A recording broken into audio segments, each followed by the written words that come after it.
ওম নমো ভগবতে বাসুদেবায়। জয় শ্রীকৃষ্ণ। রাধে রাধে। নমস্কার বন্ধুরা, আজ 13ই মে 29শে বৈশাখ বুধবার। হিন্দুদের জন্য একটি অত্যন্ত গুরুত্বপূর্ণ একাদশী, যা কৃষ্ণপক্ষের 11তম দিনে পড়ে। বিশ্বাস করা হয় যে একাদশী ব্রত পালন করলে পারিবারিক মঙ্গলের সাথে সাথে ব্রতকারীর সার্বিক উন্নতি সাধিত হয়।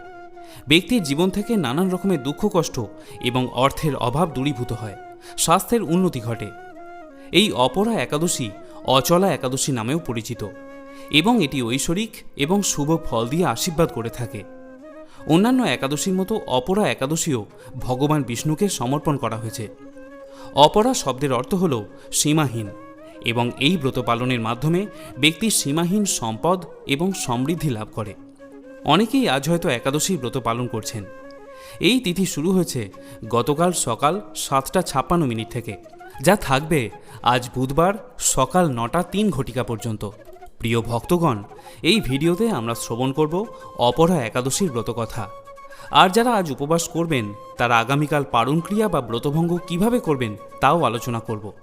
এছাড়া একাদশী পালনের বিধি, পারণ মন্ত্র, সংকল্প মন্ত্র এবং একাদশীর পর কি কি খাওয়া যাবে সব কিছু নিয়ে আমি সংক্ষিপ্ত আলোচনা করব। যদি কোনো কারণে আজকের দিনে এই ব্রত আপনি নাও পালন করতে পারেন, শুধুমাত্র এই ব্রত কথাটি দিনের যে কোনো সময় একবার শ্রবণ করে আজ সন্ধ্যায় ভগবান বিষ্ণুর উদ্দেশ্যে একটি প্রদীপ অবশ্যই প্রজ্বলিত করবেন। এই প্রক্রিয়াটি করলেও একাদশীর পূর্ণ ফল অনেকাংশে লাভ হয়ে থাকে। তাহলে শুরু করছি জ্যৈষ্ঠ মাসের কৃষ্ণপক্ষের অপরা একাদশীর ব্রতকথা। জয় শ্রীকৃষ্ণ। রাধে রাধে। অপরা একাদশীর ব্রতমাহাত্ম্যটি ব্রহ্মাণ্ড পুরাণে বর্ণনা করা হয়েছে। মহারাজ যুধিষ্ঠির শ্রীকৃষ্ণকে জিজ্ঞাসা করলেন, হে শ্রীকৃষ্ণ, জ্যৈষ্ঠ মাসের কৃষ্ণপক্ষিয়া একাদশীর নাম কি এবং তার মাহাত্ম্যই বা কী? আমি শুনতে ইচ্ছা করি। আপনি অনুগ্রহ করে আমার নিকট তা বর্ণনা করুন। শ্রীকৃষ্ণ বললেন, হে মহারাজ যুধিষ্ঠির, মানুষের মঙ্গলের জন্য আপনি খুবই উত্তম প্রশ্ন করেছেন। বহু পুণ্য প্রদানকারী, মহাপাপ বিনাশকারী এবং পুত্র প্রদানকারী এই একাদশী অপরা নামে বিখ্যাত। এই ব্রত পালনকারী ব্যক্তি জগতে প্রসিদ্ধি লাভ করে। ব্রহ্মহত্যা, গোহত্যা, ভ্রূণ হত্যা, পরনিন্দা, পরস্ত্রীগমন, মিথ্যা ভাষণ প্রভৃতি গুরুতর পাপ এই ব্রত পালনে সহজেই বিনষ্ট হয়ে যায়। যারা মিথ্যা সাক্ষ্য দান করে, ওজন বিষয়ে ছলনা করে, শাস্ত্রের মিথ্যা ব্যাখ্যা প্রদান করে, জ্যোতিষীদের মিথ্যা গণনা এবং মিথ্যা চিকিৎসায় রত থাকে, তারা সকলেই নরক যন্ত্রণা ভোগ করে। এই সমস্ত ব্যক্তিরাও যদি এই ব্রত পালন করে তবে তাদের সমস্ত পাপ থেকে মুক্তি হয়। অপরা একাদশীর ব্রত মাহাত্ম্য নিয়ে ব্রহ্মাণ্ড পুরাণে বলা হয়েছে, প্রাচীনকালে মহিধ্বজ নামে এক ধর্মপ্রাণ রাজা ছিলেন। তার এক ছোট ভাই ছিল যার নাম ছিল বজ্রধ্বজ। সে ছিল মহাপাপী এবং অধার্মিক। সে রাজাকে অতি ঘৃণার চোখে দেখত। সে রাজ্যে অসৎ কাজ করে বেড়াত। একদিন বজ্রধ্বজ রাতের অন্ধকারে রাজাকে হত্যা করল। এরপর সে রাজা মহিধ্বজের মৃতদেহকে জঙ্গলে নিয়ে গিয়ে একটি অশ্বত্থ গাছের তলায় পুঁতে দিয়ে এলো তার ভাই বজ্রধ্বজ। মহিধ্বজ খুবই ধর্মপ্রাণ রাজা ছিলেন, কিন্তু আকস্মিক মৃত্যুর কারণে তিনি প্রেতযোনি প্রাপ্ত হলেন। প্রেতরূপে মুক্তি না পেয়ে সেই অশ্বত্থ গাছেই সেই রাজা বসবাস করতে শুরু করলেন। যে পথচারীরা সেই পথ দিয়ে যাতায়াত করত, রাজার প্রেতাত্মা তাদের ভয় দেখাতে শুরু করল। একদিন সৌভাগ্যবশত সেই পথ দিয়ে যাচ্ছিলেন ধৌম নামে এক সন্ন্যাসী। সেই পথ দিয়ে যাওয়ার সময় তিনি অশ্বত্থ গাছে একটি আত্মাকে দেখতে পেলেন। ধ্যানযোগে তিনি রাজার এই পরিণামের কথা সবই জানতে পারলেন। রাজাকে প্রেতযোনি থেকে মুক্ত করার সংকল্প নিলেন তিনি। সন্ন্যাসী তার শক্তির দ্বারা রাজার আত্মাকে গাছ থেকে নামিয়ে আনেন এবং পরলোক গমনের নির্দেশ দেন। সৌভাগ্যের কথা, সেই সময়টি ছিল অপরা একাদশীর তিথি। আত্মাকে স্বস্তি দিতে তিনি একাদশীর ব্রত করবেন বলে স্থির করলেন। একাদশীর উপবাস থেকে প্রাপ্ত ফল তিনি আত্মার উদ্দেশ্যে নিবেদন করলেন। এই পুণ্যের প্রভাবে রাজা প্রেতযোনি থেকে মুক্ত হলেন এবং দিব্য দেহ ধারণ করে স্বর্গে গমন করলেন। এই অপরা একাদশীর মাহাত্ম্য সম্পর্কে ভগবান শ্রীকৃষ্ণ যুধিষ্ঠির মহারাজকে আরও বললেন, একজন ক্ষত্রিয় যদি স্বধর্ম ত্যাগ করে যুদ্ধক্ষেত্র থেকে পালিয়ে যায় তবে সে ঘোরতর নরকগামী হয়, কিন্তু সেও যদি এই ব্রত পালন করে তাহলে সে মুক্ত হয়ে স্বর্গগতি লাভ করে।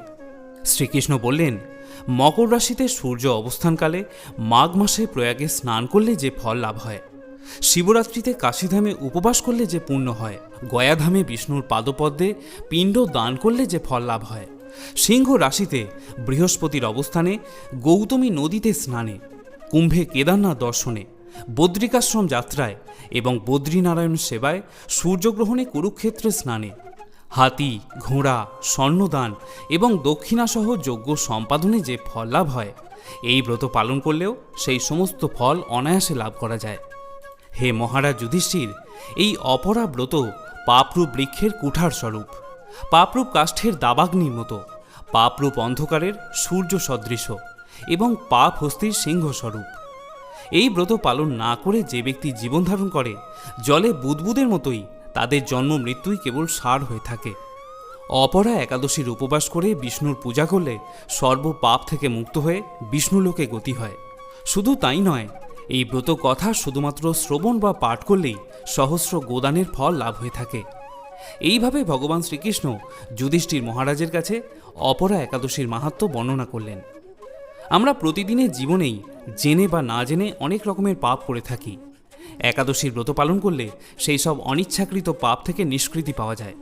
তাই আপনিও নিষ্ঠার সঙ্গে এই ব্রত অবশ্যই পালন করুন। শ্রোতা বন্ধুরা, এবারে আসুন জেনে নেওয়া যাক আজকের দিনে যারা একাদশীর উপবাস করছেন তারা আগামীকাল পালন ক্রিয়া বা ব্রতভঙ্গ কখন এবং কিভাবে করবেন। ব্রতভঙ্গ বা পালন ক্রিয়া করতে হবে আগামীকাল বৃহস্পতিবার সকাল 6:15 থেকে সকাল 7:45 মধ্যে, বাংলাদেশের সময় অনুযায়ী সকাল 6:45 থেকে সকাল 8:15 মধ্যে। এবারে আসুন জেনে নেওয়া যাক একাদশী এবং পালন বিধি আমরা কিভাবে সম্পন্ন করব সেই বিষয়ে। যদিও এই সংক্রান্ত একটি বিস্তারিত ভিডিও আমি গতকালই পোস্ট করেছিলাম, আপনাদের সুবিধার্থে আমি সেই তথ্য এখানে কিছুটা তুলে ধরছি। একাদশীর ব্রত আমরা কিভাবে পালন করব। একাদশী দিন খুব ভোরে ঘুম থেকে উঠে স্নান পর্ব সেরে নিন এবং তারপর পরিষ্কার বস্ত্র পরিধান করে ঠাকুর ঘরে গিয়ে একাদশীর সংকল্প গ্রহণ করুন। মনে রাখবেন, একাদশী পালনের আগে সংকল্প গ্রহণ করা অত্যন্ত আবশ্যক। আপনার ইষ্ট দেবতা বা ভগবানের সামনে বসে মনে মনে বলুন, হে পুণ্ডরীকাক্ষ, হে অচ্যুত, আমি সমগ্র দিন উপবাস থেকে একাদশী ব্রত পালনের জন্য মনস্থির করেছি। আমি যাতে এই ব্রত নিষ্ঠার সঙ্গে পালন করতে পারি তার জন্য আপনি আমার সহায় থাকবেন। একাদশীর সংকল্প মন্ত্রটি আপনি এভাবে উচ্চারণ করতে পারেন। একাদশ্যাম নিরাহারো স্থিত্বা অহম অপরেহানি ভোক্সামি পুণ্ডরীকাক্ষ শরণ্যম মে ভবাচ্যুত। শাস্ত্রমতে দশমীর দিন একবার আহার এবং একাদশীর দিন সম্পূর্ণ নিরাহারী থাকার কথা বলা হয়েছে। যদি তাতে আপনি অসমর্থ হন তাহলে শুধুমাত্র একাদশীতে নিরাহার থাকতে হবে। যদি কোনো কারণে আপনি তাতেও অসমর্থ হন তাহলে পঞ্চ রবিশস্য বাদ দিয়ে ফলমূল, সবজি এবং অনুকল্প প্রসাদ গ্রহণ করতে পারেন। পঞ্চ রবিশস্য অর্থাৎ চাল বা গম জাতীয় কোনো খাবার, ডাল এবং সরিষার তেল একাদশীর দিন বর্জন করতে হবে। অনেকে প্রশ্ন করেন একাদশীতে ওটস বা ডালিয়া জাতীয় খাদ্য খাওয়া যাবে কিনা। তাদের উদ্দেশ্যে বলি যে এদিন ওটস বা ডালিয়া খাওয়া নিষিদ্ধ, কারণ এগুলিও পঞ্চ রবিশস্যেরই অন্তর্ভুক্ত। আরেকটি প্রশ্ন অনেকে করেছেন যে আজকের দিনে গরুর দুধ খাওয়া যাবে কিনা, কারণ দেখা যায় যে গরুর দুধ গরম করার পর দুধের ওপর তেল ভেসে থাকে। এখানে বলে রাখি যে দুধের ওপর যে বস্তুটি ভেসে থাকে সেটি সর বা ঘি জাতীয় দ্রব্য। সরিষার তেল একাদশীতে বর্জনীয় হলেও দুগ্ধ জাতীয় দ্রব্য যেমন ঘি, ছানা এগুলি আপনি অবশ্যই খেতে পারেন। তাই গরুর দুধ একাদশীতে কখনোই বর্জনীয় নয়। এছাড়া আজকের দিনে আপনি সাবুও খেতে পারেন। যারা নির্জলা উপবাস রাখতে অক্ষম তারা ডাবের জল, শরবত এগুলি খেয়েও ব্রত পালন করতে পারেন। তবে আজকের দিনে চা বা কফি জাতীয় দ্রব্যগুলি বর্জন করবেন, কারণ এগুলিকে নেশা জাতীয় দ্রব্য বলে বিবেচনা করা হয়। নিরামিষ খাদ্য তথা সবজি বা তরিতরকারি আপনি আজকের দিনে খেতে পারেন, তবে তরকারি বা সবজি কাটার ক্ষেত্রে অবশ্যই সতর্ক থাকতে হবে, কারণ আজকের দিনে শরীর থেকে রক্তপাত হওয়াকে অশুভ বলে মনে করা হয়। এর পাশাপাশি জানিয়ে রাখি যে একাদশী দিন তুলসী মাতাকে অবশ্যই জল দান করুন।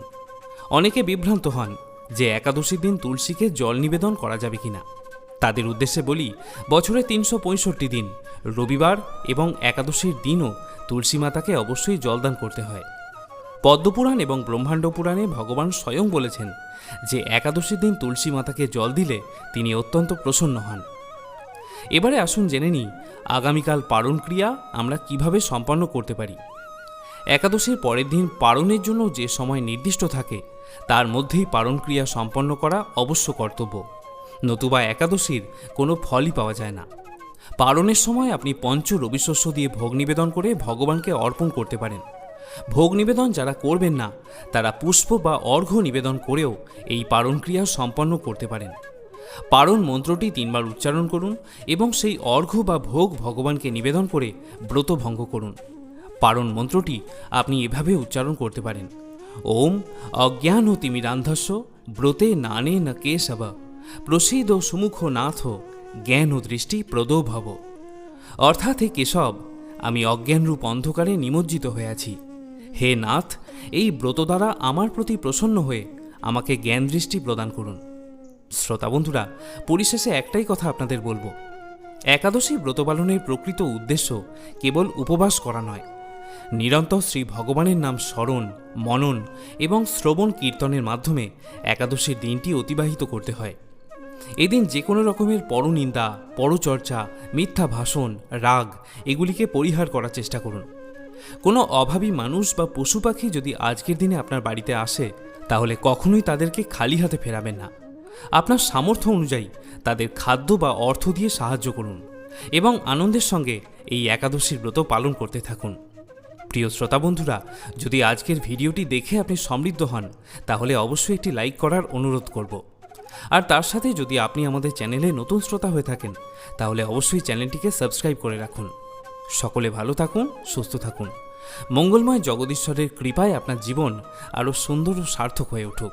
জয় শ্রীকৃষ্ণ।